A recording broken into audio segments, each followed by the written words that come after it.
அனைவருக்கும் வணக்கம். கடந்த வகுப்பில் நாம் சோல்பரி அரசியல் திட்டத்தின் பின்னணி அல்லது சோல்பரி அரசியல் திட்டம் ஏற்படுத்தப்பட்டமைக்கான காரணங்கள் தொடர்பாக பார்த்திருந்தோம். இந்த சோல்பரி அரசியல் திட்டம் தொடர்பான விடயங்களை தொடர்ந்தேர்ச்சியாக இன்னும் 2-3 வகுப்புகளில் தொடர்ந்தேர்ச்சியாக பதிவேற்றம் செய்ய இருக்கின்றோம். இந்த பதிவுகளை நீங்கள் பார்த்து பலனடைய வேண்டுமாயின் எமது சேனலை ஒரு முறை சப்ஸ்கிரைப் செய்து கொள்வதோடு பக்கத்தில் உள்ள பெல் பட்டனை அழுத்திக் கொள்ளுங்கள். எமது பதிவுகள் பதிவேற்றப்பட்டதன் பின்னர் உடனடியாக உங்களுக்கு பார்வையிடுவதற்கு அது துணையாக அமைந்திருக்கு. சரி மாணவர்களே, நாம் இன்று பார்க்கின்றோம் சோல்பரி அரசியல் திட்டத்தின் கீழ் அறிமுகப்படுத்தப்பட்ட முக்கியமான சிபார்சுகளில் ஒன்று மகா தேசாதிபதி. நாம் ஏற்கனவே பார்த்திருந்தோம் 1948ஆம் ஆண்டு பிப்ரவரி மாதம் 4ஆம் தேதி இலங்கைக்கு டொமினியன் அந்தஸ்து கிடைக்கப் பெறுவதாக, இலங்கை சுதந்திரம் அடைவதாக நாம் பார்த்திருந்தோம். இருப்பினும் 1947ஆம் ஆண்டு சோல்பரி அரசியல் திட்டத்திலேயும் இலங்கையின் நிறைவேற்று தலைவராக பிரித்தானிய முடியை தொழிற்பட்டு வந்தார். இலங்கையின் நிறைவேற்று தலைவராக பிரித்தானிய முடி தொழிற்பட்டு வந்த நிலையில் பிரித்தானிய முடியின் சார்பாக இலங்கையின் நிர்வாக விடயங்களை மேற்கொள்வதற்காக நியமிக்கப்பட்ட நபரே மகா தேசாதிபதி ஆவார். பிரித்தானிய முடியின் சார்பாக இலங்கையின் நிறைவேற்று அதிகாரங்களை செயற்படுத்துவதற்காக நியமிக்கப்பட்ட நபரே மகா தேசாதிபதி ஆவார். இவர் ஒரு நாம நிர்வாகி ஆவார்.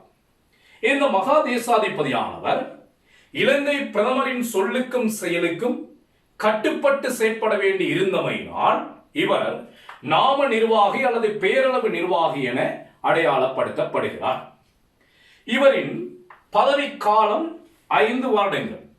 இவரின் பதவிக்காலம் 5 வருடங்களாக காணப்பட்ட போதிலும் இலங்கை பிரதமரின் விருப்பு உள்ளவரை இவர் பதவியில் இருக்கலாம்.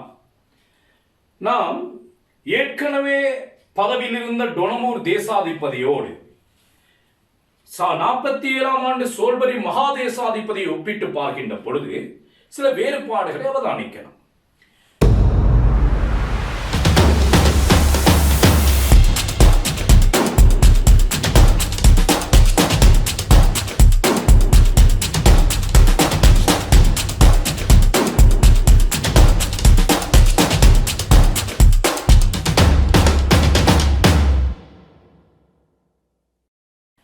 டொனமூர் அரசியல் திட்டத்தின் கீழ் நியமிக்கப்பட்ட தேசாதிபதியானவர் பிரித்தானிய முடியினால் நேரடியாக நியமிக்கப்பட்டார்.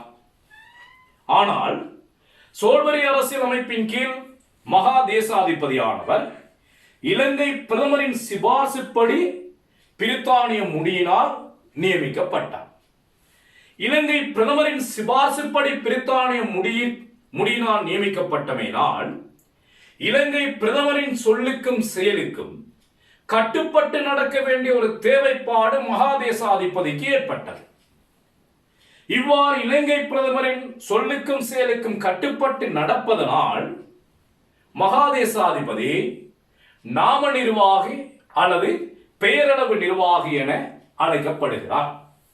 இவர் பிரித்தானிய மன்னர் பிரான் எத்தகைய அதிகாரங்களை கொண்டிருந்தாரோ அதற்கு சமமான அதிகாரங்களையே இவர் கொண்டு தொழிற்பட்டார். இவரின் சகலவிதமான அதிகாரங்களும் இலங்கை பிரதமரின் சிபார்சின் அடிப்படையிலே மேற்கொள்ளப்பட்டது. எனவேதான் இவர் நாம நிர்வாகியாக அடையாளப்படுத்தப்படுகிறார். இவரின் அதிகாரங்கள் நாம நிர்வாக அதிகாரங்களாக காணப்பட்டாலும் 2 சந்தர்ப்பங்களில் இவருக்கு நிறைவேற்று அதிகாரம் காணப்பட்டது. அதில் ஒன்று, பாராளுமன்ற தேர்தலின் பின்னர் எந்த ஒரு கட்சியும் பாராளுமன்றத்தில் பெரும்பான்மை பெறாத பொழுது எந்த கட்சியை ஆட்சி அமைப்பது, எந்த கட்சியை ஆட்சி அமைக்க அழைப்பது என்ற விடயத்திலும் பாராளுமன்றமானது நாட்டின் சட்ட ஒழுங்கை பேணி பாதுகாக்க தவறிவிட்டது. அவ்வாறான பொழுது பாராளுமன்றத்தை கலைத்துவிட்டு அடுத்த பாராளுமன்ற தேர்தலுக்கான திகதியை குறிப்பிடும் விடயத்திலும் மகா தேசாதிபதியானவர் தன்னிகரற்ற அதிகாரத்தை கொண்டிருந்ததாக கூறப்படுகிறது. கவனிய 2 சந்தர்ப்பங்கள். ஒன்று, முதலாவது சந்தர்ப்பமாக பார்த்திருக்கிறோம். பார்லமெண்டத்தில் எந்த ஒரு கட்சியும் அறுதி பெரும்பான்மை பெறாத பொழுது எந்த கட்சியை ஆட்சி அமைக்க பணிப்பது என்ற விடயத்தில் இவருக்கு பூர்ண அதிகாரம் உண்டு. 2, பாராளுமன்றமானது நாட்டின் சட்ட ஒழுங்கை பேணி பாதுகாக்க தவறிவிட்டது, நாட்டின் சட்ட ஒழுங்கு சீர்குலைந்து இருக்கின்றது. இவ்வாறான சந்தர்ப்பங்களின் பொழுது பாராளுமன்றத்தை கலைத்து அடுத்த பாராளுமன்றத்திற்கான திகதியை குறிப்பிடும் விடயத்திலும் மகா தேசாதிபதியானவர் பூரண அதிகாரம் உடையவராகவே தொழிற்பட்டு வந்தார். மகா தேசாதிபதியின் அதிகாரங்கள் பேரளவினதாக காணப்பட்ட போதிலும் அவரின் அதிகாரங்கள் பல்வேறுபட்ட துறைகளில் வியாபித்திருந்தமையை அவதானிக்க முடிகிறது. இவரின் அதிகாரங்களை நாம் பார்க்கின்றோம். முதலாவது சட்டத்துறை தொடர்பான அதிகாரங்கள். சட்டத்துறை தொடர்பான அதிகாரங்கள் முதலாவது பாராளுமன்றத்தின் முதலாவது கூட்டத்தொடருக்கு தலைமை தாங்குதல். பாராளுமன்றத்தின் முதலாவது கூட்டத்தொடருக்கு தலைமை தாங்குதல். 2, முதலாவது கூட்டத்தொடரின் பொழுது பிரதமரால் வாசிக்கப்பட்ட சிம்மாசன பிரசங்க உரையை வாசித்தல். பாராளுமன்றத்தின் சம்பிரதாயபூர்வமான இருக்கைக்கு தலைமை தாங்குதல். இரு சபைகளிலும் விவாதித்து நிறைவேற்றப்பட்ட ஒரு விடயத்திற்கு இறுதி ஒப்பமிட்டு சட்டமாக்குதல். சட்டமா அதிபரை நியமித்தல். பாராளுமன்றத்தை கூட்டுதல், கலைத்தல், ஒத்திவைத்தல். பாராளுமன்றத்தின் முதலாம் அங்கமான சனப்பிரதிநிதிகள் சபைக்கு 6 நியமன அங்கத்தவர்களை தெரிவு செய்தல். பாராளுமன்றத்தின் 2ஆம் அங்கமான செனட் சபைக்கு 15 நியமன அங்கத்தவர்களை நியமித்தல். இது போன்ற விடயங்கள் இவரது சட்டத்துறை தொடர்பான அதிகாரங்கள் ஆகும். அடுத்து நாம பார்க்கிறோம் தேசாதிபதியின் நிறைவேற்ற அதிகாரங்கள். நிறைவேற்ற அதிகாரங்களுள் முதலாவதாக நாம பார்க்கிறோம் பிரதமரை நியமித்தல். பிரதமரை நியமிக்கின்ற பொழுது மகா தேசாதிபதி தமது இஷ்டப்படி நியமிக்க முடியாது. எப்படி நியமிக்க வேண்டும்? பாராளுமன்ற தேர்தலில் அதிகப்படியான ஆசனங்களை பெற்ற கட்சியின் தலைவரையே இவர் பிரதமராக நியமிக்க வேண்டும்.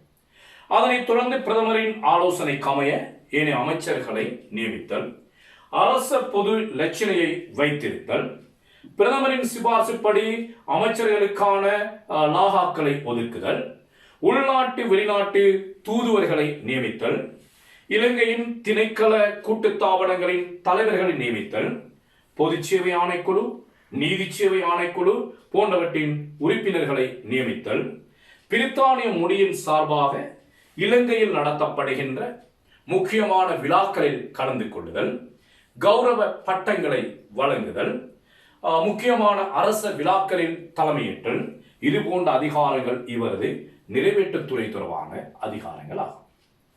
அடுத்து இவர் நீதித்துறையிலும் பல அதிகாரங்களை கொண்டிருந்தார். நீதித்துறை அதிகாரங்கள் என்று பார்க்கின்ற பொழுது நீதி அமைச்சரை நியமித்தார். ஆனால் அவர் நீதி அமைச்சரை நியமிக்கின்ற பொழுது செனட் சபையிலிருந்து நியமிக்க வேண்டும் என்ற ஒரு நிபந்தனைக்கு உட்பட்டிருந்தார். நீதி அமைச்சரை நியமித்தல், நீதி அமைச்சரை நியமிக்கின்ற பொழுது அவர் நீதி அமைச்சர் செனட் சபையிலிருந்து தெரிவு செய்யப்பட வேண்டும். அடுத்து பிரதமர் நீதியரசரை நியமித்தல், ஏனைய நீதிபதிகளை நியமித்தல், குற்றவாளிகளின் விடயத்தில் தலையிடுதல். குற்றவாளிகளின் விடயத்தில் தலையிடுகின்ற பொழுது அவர் சட்டமா அதிபரின் ஆலோசனையை பெற்றுக்கொள்ள வேண்டும். அடுத்து நாம பார்க்கிறோம் பாதுகாப்புத்துறை தொடர்பான அதிகாரங்கள். அவசர கால ஊரடங்கு சட்டங்களை பிறப்பித்தல், உள்நாட்டு ரீதியான போர் சமாதான விடயங்களை மேற்கொள்ளுதல். இருப்பினும் சோல்பரி தேசாதிபதிக்கு வெளிநாடுகளுடன் போர் சமாதான உடன்படிக்கைகளை மேற்கொள்ளக்கூடிய அதிகாரம் இருக்கவில்லை. அவை தொடர்ந்தேர்ச்சியாக பிரித்தானிய அரசாங்கத்திடமே காணப்பட்டது. அவை இவ்வாறு தேசாதிபதியானவர் பல்துறை அதிகாரங்களை கொண்டவராக காணப்படுகிறார். ஆனால் இவர் இந்த அதிகாரங்களை செயற்படுத்துகின்ற பொழுது இலங்கை பிரதமரின் சிபார்சுக்கு அமையவே தொழிற்பட வேண்டியவராக காணப்பட்டார்.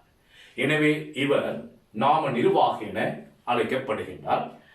சோல்பரி அரசியல் திட்டத்தின் கீழ் நியமிக்கப்பட்ட தொழிற்பட்ட தேசாதிபதியானவர் பேரளவான அதிகாரங்களையே கொண்டு காணப்படுகிறார். இங்கு நாம உயர்தர வகுப்பில் தேசாதிபதி தொடர்பான வினாக்கள் எப்படி வரும் என்றால், சோல்பரி அரசியல் திட்டத்தோடு தொடர்புபடுத்தி பின்வருவற்றை ஆராய்க. அதுல ஒன்று கேட்கலாம், தேசாதிபதியின் நிலை. அல்லது இதை கேட்கலாம், சோல்பரி அரசியல் திட்டம் 1922 ஆண்டு அரசியல் திட்டம் என்பவற்றோடு ஒப்பிட்டு பின்வருவனவற்றை ஆராய்க. அதில் ஒரு விடயமாக நாம நிர்வாகி என்று அடையாளப்படுத்தப்படலாம். ஆக அப்படி கேட்டால் 72ஆம் ஆண்டு நாம நிர்வாகியை பற்றியும் நமக்கு தெரிஞ்சிருக்கணும். சோல்பரி அரசியல் அமைப்பின் கீழ் ஏற்படுத்தப்பட்ட நாம நிர்வாகியை பற்றியும் நமக்கு தெரிந்திருக்கணும். சரி மாணவர்களே, இந்த வகுப்பில் நாம் சோல்பரி அரசியல் திட்டத்தின் முக்கிய சிபார்சுகள் ஒன்றான நாம நிர்வாகி தொடர்பான விடயங்களை கலந்துரையாடினோம். அடுத்த வகுப்பில் மற்றும் ஒரு தலைப்பில் சந்திக்கும் வரை உங்களிடமிருந்து விடைபெற்றுக் கொள்கின்றேன். நன்றி, வணக்கம்.